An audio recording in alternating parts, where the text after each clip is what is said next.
Wednesday. Yeah, it's Q&A Wednesday. Got a couple questions came in. I've shared sort of the summary of the question up above. So again, today is Q&A Wednesday. It's where I get a question from you and I try and answer it. This week's Q&A, there were several others, but I sort of pulled the ones together because there was this theme about families and things like that. And I thought, well, let's just sort of make it a Q&A Wednesday around family. And so that's what today is. And I'm thankful that you took a moment to jump in and join me. I'm going to need to sort of proof these with Melanie. Good morning, Elizabeth. Welcome to Q&A Wednesday. Got a couple questions, and as you can see from the feed above, sort of a summary of what the questions are. And as I stated in my disclosure, I'm a parent in progress. I got a purpose, but I'm in progress. So I'm going to do my best based on my years of parenting and foster parenting and working with families in crisis, etc. So we'll see how it goes. I'll get some wisdom from Greg. I'll get some wisdom from you as well, Elizabeth, and we'll see what happens. Don't forget that Friday is Fun Friend Friday with my friend Jesse Cruz. His book's over there, but his bio is over on Medium. Take a look on it and share it out. It's gonna be interesting. Having read his book now, I'm excited. Bom dia, Greg. Good to see you this morning as well. So a little bit about my background, and then we'll jump into Q&A Wednesday or Q&A Parenting Wednesday. And no, I'm not updating the title. So this is like the brief bio. So get ready, it's gonna go really quick. Went to college, got a degree in biochemistry. Not my thing. As I was wrapping it up, I was like, this is not who I want to be for my life. I did well in biology. I did well in chemistry. When I was a kid in high school, I wanted to be a psychiatrist, a psychologist, something in that area. My mother said no. So I followed her instructions and went after what I was good at, biology and chemistry. As I was wrapping it up, I tried to convert it to a teaching degree. But truth is, I ran out of momentum, I ran out of money, I ran out of time. I was funding my college on my own and working, and I couldn't get through the teaching part of it. So packaged it up, headed out the door, went off to work world.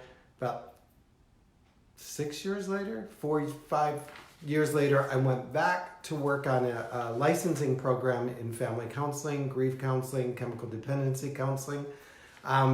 Because that was sort of the midpoint between what I wanted, like psychology and social work and all of that, and leaving the biochemistry field. And I knew I could accomplish that with the resources that I had, and which ended up leading me to working in family services, Lutheran Family Services, DFACS, foster care, kids in crisis, kids in recovery, families in recovery, etc., etc.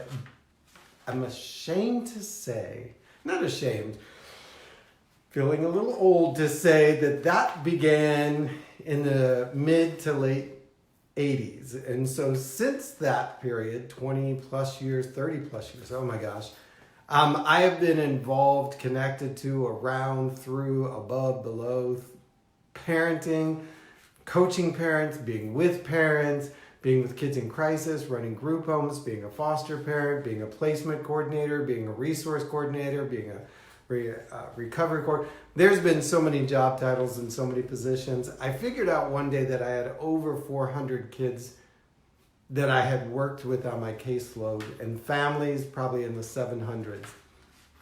So I say that not to impress you, but to add a perspective of parenting, or at least where I got started in the 80s. Nothing wrong with that. Yeah, we're getting old, Greg. We're getting old. Just to give you a perspective of sometimes my parenting style isn't the traditional normal parenting style. Like, oh, look, honey, we're going to have a parent or be a parent in 9 months. Let's get ready. I got sometimes 10 minutes notice before they dropped a kid off at my door. So as I answer these parenting questions, or as I talk about parenting or a perspective on family and parenting, it comes from that background as well as my personal experience. And then as I said above, who I hope to be someday as a parent, because I am far from being good at it. And like, there are days that my gratitude journal reads, thank you, God, for somebody else being in the house for the children. So with all that said, welcome to Q&A Wednesday, the parent edition, or the parent trap edition, as we say. So I got a very long letter, and I'm not going to read the whole details, but I'll summarize and then move to the questions. Good morning, Dr. Reid is in the house. This is Q&A Wednesday, and somehow it's taken on a parenting edition theme. So we're going to see how it goes. Love your feedback from all you other parents. So it says, family of children with significant disabilities and special needs are always on a fight or flight mode as they care for various illnesses of the child. Parents seem to find it difficult to take time to care for themselves, especially when they don't have extended families, churches, or communities to help support them. And then the question really was, what are some suggestions that you may offer to parents to care for themselves? How would you coach a family who is desperate for time? So going back, what would you suggest that you offer a parent to care for themselves? So number one, I wish I remembered the author, but there was a book that was read, The Caregiver's Guide to Caring for Yourself, or The Caregiver's Guide to Caring for You, something to that effect. And what it really brought home to me in that moment as a caregiver, as a parent, as a foster parent, is that if I'm not caring for myself first and foremost, I will have nothing in my cup to give to the people around me, to give to the people who are dependent on me, the person that I want to give and care for. So good morning, Sylvia. Good to have you in the room. So my obligation to be the best and most effective caregiver, whether it's for my parent, who might be elderly, or for my child who may be in need, is to care for myself first, and to do so without guilt. And so when I say that, it's often we feel that nobody else can manage our kid as well as we can. Nobody else can explain to our kids. Nobody else can physically care or mentally or emotionally care for our child the way we can. Truth. Nobody else can, because you're the parent. However, many people can take care of the task that your child needs in that moment. And so often when I drop my daughter off at therapy, I see parents going in and sitting through the whole therapy session and being a part of the therapy session, the physical occupation speech therapy session. And I'm like, no, sorry. She can do this. He can do this. The physical therapist, speech therapist, clinical therapist can do it better than I can, because one, they've been educated. Two, that's what they do all day long. And they're detached from all of the other things that I got to do for this kid, so they can focus on the one thing. And so I'll take that time and go sit in the car. I'll take a nap. I'll listen to music. I'll run personal errands. I'll go get my hair cut. I'll trust that they can keep my child safe. They can keep my child alive, and they can provide a service that my child needs in that time. And that, yes, I could be in the room. I could be helping. It wouldn't hurt. But at the same time, it's like, you know what? I hired them, financially or time-wise, to do a job. I'm going to let them do the job. The same thing is when neighbors offer help, or a friend or a relative offers help, and we become these hover parents that like, well, I got to be around because, that's my job, and I'm the mom, I'm the dad. No. If there are three roles that we as parents of special needs play. One is the parent role, one is sometimes the caregiver role, and the third one is that coordinator role. And when I am the parent role, that's a different thing. That's my daughter and I, or my normal son, connecting in a heart-to-heart, a parent-to-parent moment, only a father-to-a-child moment. When I'm the caregiver, that's more of a clinical role. Like, how do I care for this person? How do I manage their needs? How do I make sure that they have what they need to stay safe and secure and fed and nurtured? And then when I'm in the coordinator role, it's how do I coordinate the resources that are available to my kid and me to the best of my ability to allow both of us to have the best that we can have. And so, for instance, when we go to Sunday school, now I'm really grateful that the church, there's two churches now, they're like competing. I love when we get competing churches. The church that I attend has now decided that they're going to have an extra person in the Sunday school room designed around the special need kid or the 2 or 3 special need kids. Another church down the street has actually built an entire curriculum around it. So, but I'll walk in and I'll say, this is the child, this is their needs, this is the resources that they have, this is where they might or might not need support, and this is what I would do if that occurs. If you need me above and beyond that, I'm over here. And I give them, well, at our church, they have like little mini pagers. If your church has it, but your kid is too old, go to the nursery, pick up a mini pager, explain the situation. And then I'm like, good, I'm out. Because if I don't have that time for me, I have nothing to give to my kid. Now, getting rest. Hey, last night, and I'm telling you this honest and true as a parent, my neighbor lady said, we're going up to the pool. Would your kids like to join us? And I said, sure, I'll meet you there. And she said, no, I'll take them. I'm like, and like immediately I went to, oh, that's not fair. It's not right. I can't dump my kids, especially my special needs kid on her. You know, it's just not fair for somebody to have to deal with this besides me. It's my job, blah, blah, blah. If you have a special need kid, you got the speech already down. And I said, wait a minute, she volunteered. Now, how do I equip her to be successful? So we had a little mini conversation. I told her, like, look, just leave the life jacket on. She's probably going to ask not to, but I'll have a talk with her before we go. Look, I set her up for success. And then I said, thank you, Jesus, for doing this. I was doing a happy dance. I was like, I was loving myself because it gave me an hour to just not think about getting up and caring and taking care of. And I get that there are degrees of needs and there are degrees of care and there are degrees of services that kids need.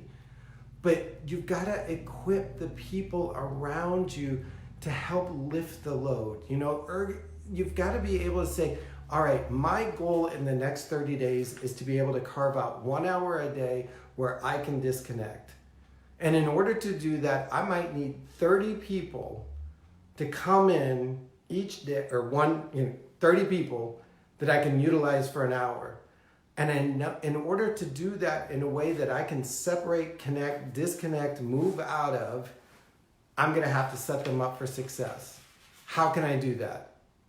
If you're not doing that, you're not giving your best to your kid as a parent. And so to that degree, begin to focus on not being the full-time caregiver. Be the full-time parent. Be the part-time caregiver and the part-time coordinator. You know, Gail, I just see jumped in, and she would probably add as a nurse, you've got to take care of yourself if you're going to take care of your patient. Your child, as a parent, is different than your patient as a caregiver. Separate the two out. Understand that there are distinct roles. You're a parent, you're a caregiver, you're a coordinator. Hospitals and nursing teams, divide it up. You got to divide it up. At this moment, I'm going to be a parent. In this moment, I'm a caregiver with compassion and concern and empathy. And then in this moment, I'm a coordinator, coordinating resources, people, time, talent, so that the caregiver can get a rest and the parent can see their child differently. It's a tough one. I am not going to lie. I failed. Oof, child, I failed. I'll do the purple elephant story, and then we'll go on to question number 2. So when our daughter first arrived, she was colicky. People never explain to you what colic is. So I'm going to, if you don't have kids or if you got, it's basically crying that never stops that there's no way to cure. I know. Doesn't God have a sense of humor? So we had 2 kids arrived. One of them was colicky. And literally every night at 10:17, the crying would start, and it could run until 1 o'clock in the morning. And then she'd be so exhausted, she'd crash. No amount of walking, talking, feeding, bathing, anything would shift her from crying to sleeping. I felt for a month and a half it was my job to stay in the room, walk with her, talk with her, coddle her, do her thing. Went to a doctor and he was like, yeah, that's not gonna, I mean, you can do it, but it's not gonna stop the pattern. I'm like, what? I've been giving baths, I've been doing car rides, I've been doing feeding, I've been doing all of this stuff.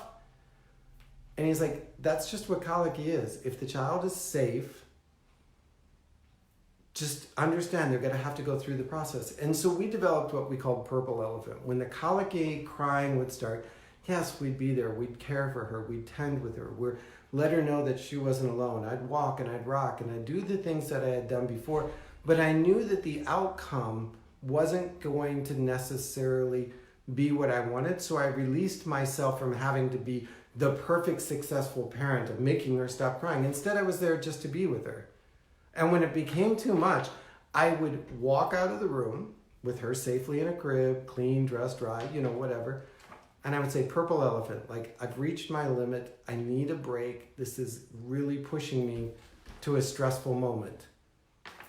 And we had an agreement that when we heard the word Purple Elephant, it simply meant we're taking a time out. The child is safe. The child is secure. Every need that she has in order to survive for the next 24 hours, as far as I can see, is covered. If I don't remove myself for a moment, the stress is going to build up and it's going to negatively impact the child. It's going to negatively impact our relationships, and it could echo over onto the other child and into our family. So I'm taking a healthy Purple Elephant break. And the reason we chose Purple Elephant is because when you heard it, you kind of were like, that's the dumbest thing ever. But it also wasn't a phrase that we used often. Every caregiver needs a Purple Elephant word. They need to be able to say, as much as I want to stay in the room, stay in the fight, stay in the empathy, stay in the caregiving, stay in, I need to step out and catch myself, because I'm not bringing my biggest and best and highest self into the situation. And so therefore, I'm not being the person that I want to be in the relationship with the patient, with my child. And I want to take a moment before it goes bad to turn it to something good. And so number 2 question sort of followed along that of parents developing PTSD, and caring for kids in such crisis. So how do you, and then trying to find a break and an escape, and then how do parents, the final question was, how do parents find balance in taking on so many roles and yet not feel guilty for having or wanted to have a career? Great question. So yes, there is a PTS syndrome, and I'm not going to go into all of the syndrome, but that, and when our child with needs arrived, and then we had the colicky and all that, there was so much going. I mean, we were in a battlefield for 2.5 years between medical needs and legal needs. I mean, it was a war zone for 2.5, 3 years. I am sure that in the middle of that, somebody would say, these people are suffering from depression, they're suffering from trauma, they're suffering from all kinds of things. I, because of my professional background, because of my experience, was able to, when I say compartmentalize that doesn't mean not be emotionally involved. That means understand that the legal process was the legal process, and what control I had in that situation, what control I had in the parenting situation, the medical situation. I began to say, okay, I don't need to be in charge and in control and managing every single element. I need to know what part I play in each of the elements. And when I've reached my max of knowledge, wisdom, ability, I got to call for help. And then I would also take breaks. And it's funny, as much as we would love a week on the beach, I mean, I don't think we had a week on the beach vacation for 5 years. I don't think we had one of those. I joke that people would say, we're going on date night. And I'm like, I'd just like to go to the mailbox by myself. Like date night? Like, you get to go out and eat and have a drink and laugh and do stupid things? I mean, please, I can't have alcohol because if something would happen to my kid and I had to run to the emergency room, the last thing I would want them is to smell a glass of wine with dinner on my breath. Not like I was stupid drunk. I just didn't want that to be part of the picture that was painted. And so you do run around constantly monitoring and managing and juggling and feeling like you're in the middle of a war zone between doctors and therapists and teachers and caregivers and parents and co-parents and aunts and uncles all telling you what to do. My sister, my little sister, was wise. She said, look, it's your kid. You know what needs to be done. Otherwise, you wouldn't have been picked to be the parent. Stop listening to everybody. Stop worrying about everybody. Nobody's kids are perfect. And then the second best advice she gave me is you have just now become one of them. You know, the people we look at and go, look at their kid, they're screaming. How can they let that happen? Or they're running around. Those are such bad parents. She said, you're just now one of them. It's going to happen. Chaos is going to happen. It's going to fall apart and not be perfect. Guess what? Welcome to parenthood. Enjoy it. So I get it that there are developing symptoms of PTSD. Seek professional help. Find time for a counselor.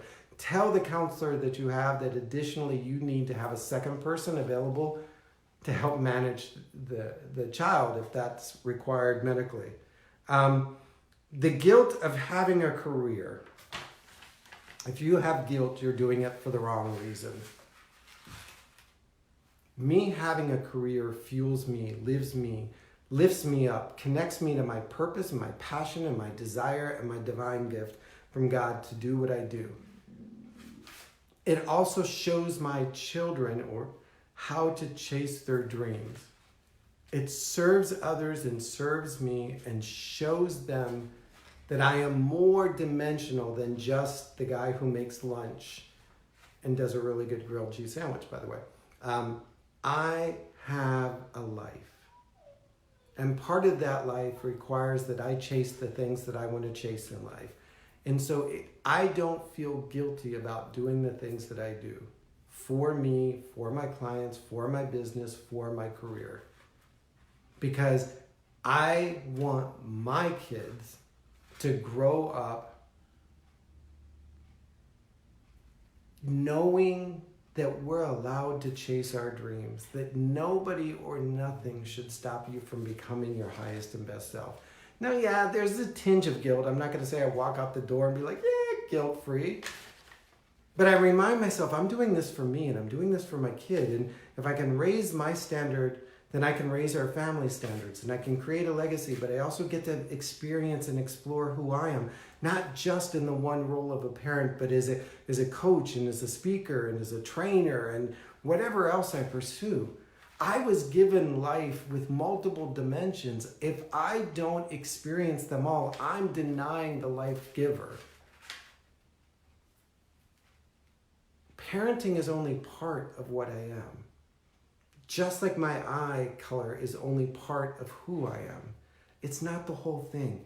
When I make it the whole thing, then I'm denying all of the other gifts, all of the other talents, all of the other resources, all of the other stuff that was given to me. And I do not want to be held accountable for messing that up. So yeah, you're going to have guilt. You're going to worry. You're going to panic. It's all those emotions are real. But also stopping back and saying, you know what? Parenting is only part of me. The resources and talents, tools I have, how can I express them? And how can my children and my other people in my life see that I am more than just the person connected as the caregiver? You got to detach the roles. You got to spread them out. You got to see it. And so here's a little, might be a coaching tip. Color coordinate your day. The blue zone is caregiver, the yellow zone is coordinator zone, and the red zone is parenting zone, and then the purple zone is you zone. And block out time in a week, in a day, in a month where each of those colors appears. Now, they're not going to appear in perfect balance, but make sure that each of them provides you a quantity and quality of time that you need to feel fully connected to each of those roles. All right? And then the final question was around how can I stop screaming, yelling at my kids about behavior and buying into a behavior. Okay, I'm not sure I have the answer for that one because I can sometimes blow up. I'm just telling you. I can sometimes blow up and lose it. And often I do that when I'm not focused on understanding that my kids don't always understand and I need to first teach them. But what I've also started doing is we have a set of family core values. Core values are behaviors that are acceptable and not acceptable as part of this family. And so when one of my kids is out of control, spinning down the hill, doing something, I'll be like, wait a minute, is that one of our values? Is that who we are as this family? And we talk about it from the perspective of if you're in this house, in this family, if you want to be part of this group, this is a behavior we accept. Now, I'm not talking about your behavior being acceptable or not being acceptable, being good or being bad, being right or being wrong. What I'm saying is this community behaves in this way, and if you want to make the choice to be part of this community, then great, we welcome you. However, in that choice, you're going to have to behave this way. Because throughout my kids' life, they're going to move from community to community, from family to family, from system to system. And each of them will have a set of behaviors and values that my kids are going to have to be able to say, you know what, I want to be a part of this, or I don't, so I have to modify my behavior. Not modify who I am, modify my behavior so that I can be part of this. When we had so many foster kids coming and going, it was real. I mean, I couldn't like overnight reparent them. So what I would say when they would arrive on our door is like, here's our family values. Here's this household core values. Before you decide to stay with us, unpack your suitcase and move in, do you think that you can buy into these values? Do you think that you could learn to adapt to living within these values and the behaviors that they reflect? And some of the kids would be like, I ain't doing it. I'm like, great, fine. Have a good day. Best of luck. Go where you go next. And then other kids would, say yes. Some kids had questions. But what it made it easier to do later on was when we got in one of those moments, I could say, wait, you said you would make an effort to adapt to these values, these behaviors, this household system. Are you making your best effort now? And they'd be like, no, or yes. How can I help you make a better effort? How can I help you understand more clearly? Great. Are you wanting to recommit to trying? And they'd be like, yeah. And some kids would be like, no, I'm out of here. And I'm like, great, let me make the call. We'll see where they can place you next. It was a lot easier to parent that way because it wasn't me telling them what to do. It was them saying, well, if I want to stay here with all the benefits and perks and safety and security and love that I'm receiving, it's going to require something of me. And they've made it pretty clear what it's going to require of me. So therefore, I'm in. Or, you know what? It's too big of a price for me. I'm out. Now, I would always encourage and counsel and, try and get them to recommit. But especially with the older kids and the teenage kids, it was like, man, we both could go toe to toe and half of you could probably whip my butt. So this isn't going to work. And I can't really promise you things because I don't know what your life is going to look like because of being involved in where you're at and what's going on. But what I can say is if you're willing to make it an effort to adapt to the values that we hold here in this home, we'll always have a place for you. And that was the way we worked with group homes and foster homes, and when I would coach parents and counsel families about how to begin to transition out of the chaos, it was like, y'all have to have a core value system. You need to have family core values, and they need to be written and posted and available for everybody to see. And then reference those as the behavior modification system. Yeah, behavior modification, that's what parents are doing. That's all we're doing is modifying the kids' behavior. Use that. And now granted, with my own kids, we still do it. It's still part of who we are. They push buttons differently. They're able to manipulate the system a little differently. But when we have foster care kids in, and we have kids staying over, or neighborhood kids, the neighborhood kids know that I'm going to do one of those value things. If it gets like, hey, wait a minute, you said that you agreed that if you guys were going to play here, this is the behavior that we could expect, blah, blah, blah. So try that as a parent. It might not end the screaming, but it'll at least give you a better position when it does it. Because it's like, hey, you said you were going to do this. This isn't me, the parent, coming down like Godzilla on you.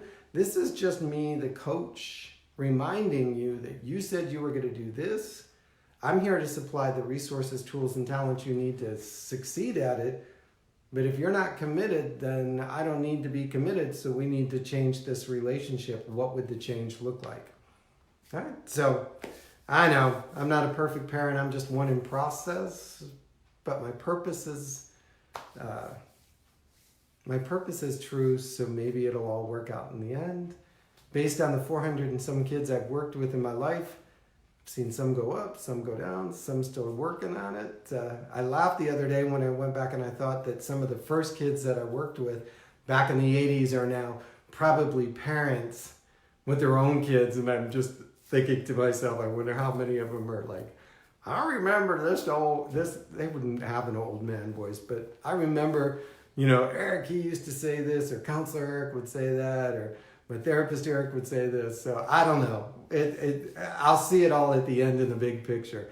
Anyhow, I appreciate you guys for joining me for today's Q&A Wednesday pseudo parent edition. Parents are growing pains along with kids. Truth, Margaret. I mean, my kids have taught me so much about myself and about the way I communicate. And I don't know if you guys can read it. But here it is. Greatness in leadership doesn't begin at the top. It begins at home. So greatness in leadership doesn't begin at the top. It begins at home. If I could get this ship running the direction and the way in perfect harmony, I could conquer the universe. So I always say, if this becomes as my ability to lead at home and lead myself grows, then my influence and impact will grow as well. So anyhow, I digress. When I do the I Am Love time with my girls, I incorporate words of core values. I'm amazed when they repeat them. Yes, but Elizabeth, take it one step further. What is our family core values? Like, is kindness a core value in your house? What does kindness look like? What does kindness look like to mom and dad? What does kindness look like to brother and sister? What does kindness look like to grandma and grandpa or auntie and uncle? What does kindness look like on the bus? And so start showing what it would look like, what the behavior, what the sound and the feel of kindness would be. And so when they get out of control, so to speak, you can say, wait a minute. Is kindness still a core value in our house? Yeah. Is what you're doing look like kindness? And they might be like, no. Well, what would it look like if you were acting in kindness? And if they don't know, then that's where we as parents do the coaching. And then I'll say, do you want to still be... So is kindness still important to us as a family? Or is kindness still important to you as being part of this family? And of course they're going to be like, yes, roll the eyes, drop the shoulder, make the noise. Okay, so what needs to change? Now I know that sounds really simplistic and really easy when the kids are in the back seat fighting over a DVD and etc. Trust me, the first time through, it could take like an hour to have that little conversation. But as you do it more and more, as you begin to practice that behavior with your kids, they're going to be like, okay, I got it. And they'll go through the whole script by themselves. And you're like, okay, great. Because that's what we want them to grow up to be able to do. At 10, 12, 13, it's going to sound different. And then at 18, they're going to be like, you know what? I'm not acting very kind. I need to change my behavior. And they'll go silent, and then you'll see the shift, and you'll be like, oh my gosh, I have created a fully formed adult. I can now release them into the world with confidence and hope and freedom to go tour the wine country. You can't start at 18 trying to teach them. You're going to start like at 7, and anything worth doing is uphill. Trust me. I think from 0 to 13, it's like straight uphill. And then from 13 to 18, it's just a rocky uphill journey. But that's what we signed up with. You know, so things like kindness, honesty. What is honesty? You know, kindness, honesty, hard work. Like, be willing to ask, to sit down. And so when I work with families, whether it's 2 parents, 1 parent, 5 parents, I'll say, okay, what is the core values that each of the individuals have? And then which ones do we, as a collective, feel are most important in this relationship between parent and child and spouse or